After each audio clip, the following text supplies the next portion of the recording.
I'll now go to the itinerary. Starting tomorrow in Atlanta, Georgia, President Ruto's visit will commence there. He'll visit the Carter Presidential Library and Museum to emphasize the two countries' shared commitment to governance, democratic values, and anti-corruption efforts. His remarks there will underline the importance of democracies working collaboratively to tackle global challenges. The President will then visit Ebenezer Baptist Church to pay homage to the civil rights struggle and emphasize how religion can be a force for good. This visit will underscore the respect for historical struggles for equality and justice. The third area of engagement tomorrow, that is on Monday 20th, in Atlanta, Georgia, will focus on the US-Kenya Health Partnership at the Center for Disease Control, CDC headquarters.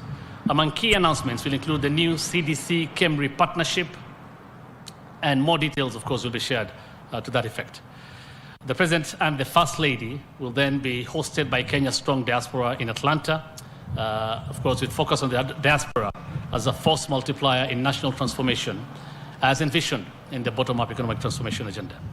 On Tuesday, still in Atlanta, Georgia, the President commences his second day at Spelman College, where he will discuss the critical role of higher education, particularly science and technology, in enhancing Kenya's human capital development, which is critical to attracting investment that solidify Kenya as an appealing destination for tech jobs for both present and future needs. At Tyler Perry Studios, which he will also visit, President Ruto will explore opportunities within the creative economy, highlighting it as a potential job creator and an area of robust partnership between Kenya and the United States. The President will then shift attention to trade and investment with a visit to Coca-Cola, where new investment partnerships will be announced. He will also then launch Vivo's inaugural store in America. It's a leading Kenyan retail fashion enterprise, showcasing the power of Kenyan women entrepreneurs.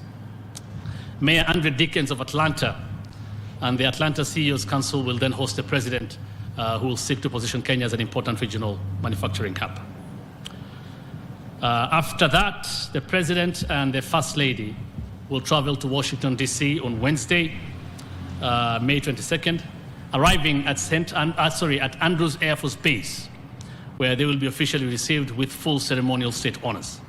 The President will have extensive engagements at the Hill, where he'll meet a bipartisan congressional delegation under the chairmanship of the Speaker of the House, meet with the Black Congressional Caucus, and hold discussions with the bipartisan caucus of the Senate, led by Senator Schumer, who's the majority leader there, and Senator McConnell, minority leader.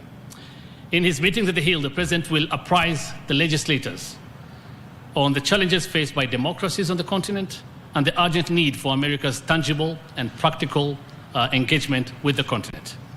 He will brief the legislators on the dual crisis of climate change and conflicts in the region, and Kenya's leadership in dealing with these challenges, in urging Congress to be cognizant of the need for African goods to continue accessing the US markets on preferential basis.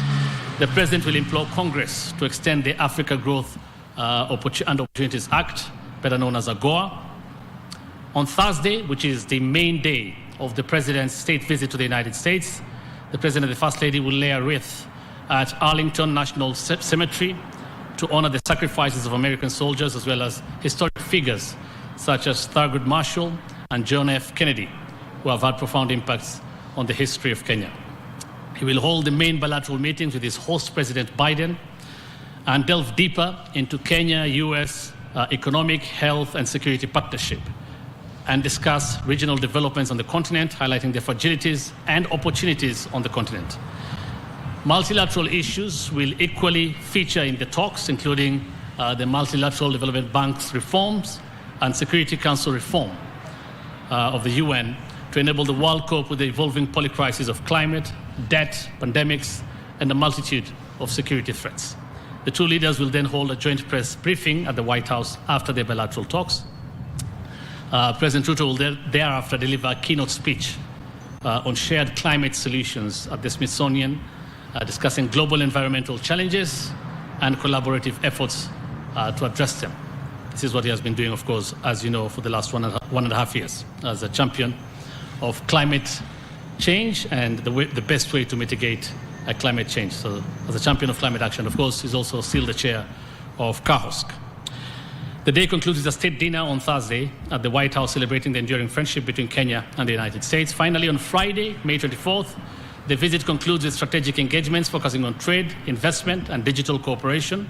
That includes a breakfast at the U.S. Chamber of Commerce, where President Ruto will make the case for Kenya as a prime destination for U.S. investments. He'll also hold a digital roundtable discussion hosted by Vice President Kamala Harris, exploring the potential for expanding the U.S.-Kenya digital partnership. He'll also pay a visit to the Pentagon, where the President will highlight Kenya-U.S. defense partnership in the fight against terrorism, extremism, and other emerging areas, including cybersecurity. So that's a brief itinerary. Of course, there's a lot more, and they'll be announced during the visit, and I'm sure you'll be following. Let me now give some time to the Principal Secretary to say a few words. Well, thank you very much, Hussein. I think that Hussein Mohamed, State House spokesperson, giving a brief. This as President William Ruto is expected to be in the United States of America for a couple of days. A visit that is expected to enhance the ties between Kenya and the United States.